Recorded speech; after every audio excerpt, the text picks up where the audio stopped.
Eddie Murphy is one of the most famous black people in history. He came from nothing and made people all over the world laugh. The Beverly Hills Cop hero who can't be stopped. The crazy professor's bright mind. The voice of Donkey and Shrek that will never die. There are no limits on race, time, or language in his work. He came from the forgotten streets of Bushwick, where he only knew poverty and hardship. But he rose through hard work and ability, turning pain into power, breaking all the rules, and giving the black community a new reason to be proud. His charm went off like thunder. His skill changed history. He has been one of the most loved and recognized movie stars for more than 40 years. However, there is a painful quiet behind the loud cheers.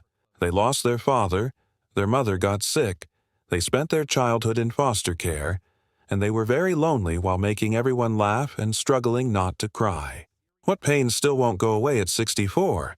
Letting go of the man who used to make everyone happy?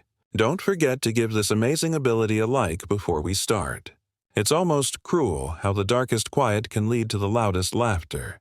A boy used to whisper jokes into the void to keep the darkness from eating him, while millions of people roared. In the spring of 1961, a baby boy named Edward Reagan Murphy was born in a small apartment in Brooklyn's Bushwick neighborhood. He came into a world that needed strength before it offered comfort. His dad, Charles Edward Murphy, worked as a subway police officer and also tried his hand at comedy on the side. Lillian, his mother, worked as a phone operator and had a soft voice that got the family through long nights. They were poor and spread out, but there was laughing inside those thin walls. It was small, fragile, and bright against the gray. Bushwick wasn't like a picture of Brooklyn in the 1960s. It was rough pavement, sleepless nights, and the steady hum of just getting by. Still, Eddie grew up hearing stories and songs from open windows and friends whose sense of humor showed how rich they were. Eddie laughed so hard that the whole room could hear his dad do impressions for the family. But that laughing broke when he was only 3 years old. When his parents split up, the warmth of home turned into the cold rhythm of visiting days and chairs that were never filled. Still, Eddie saw how people hid their pain with smiles and how silence could be stronger than words. At 8, there was a loss that would be felt for a long time. The man who used to make him laugh was gone all of a sudden. Put through things that no child should ever have to go through.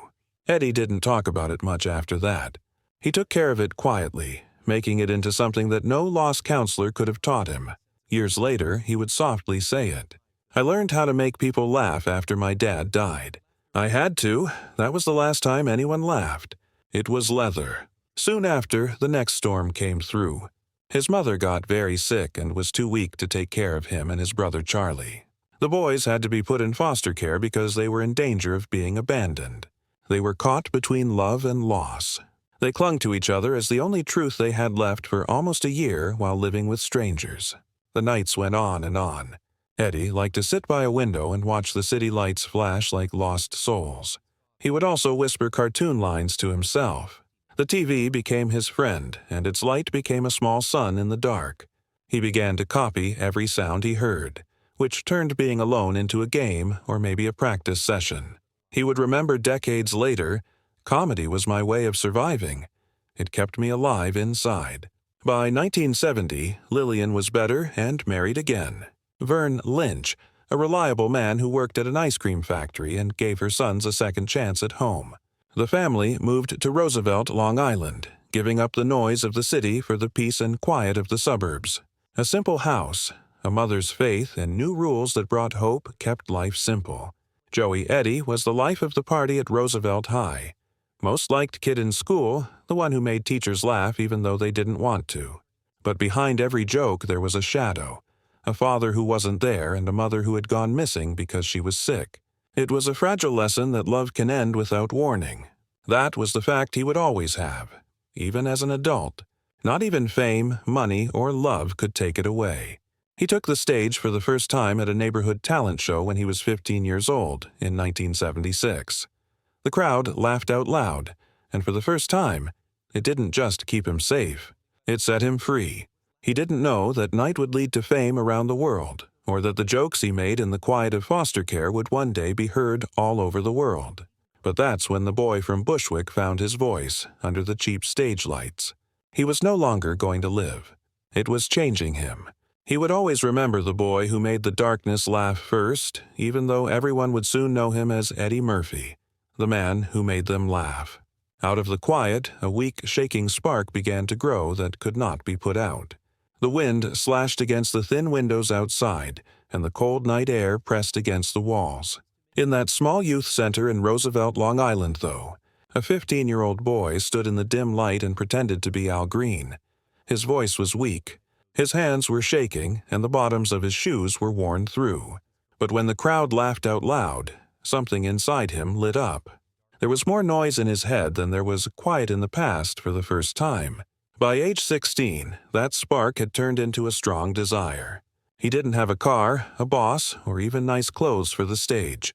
He would sometimes take the last train into Manhattan after cleaning floors or doing dishes for a few dollars.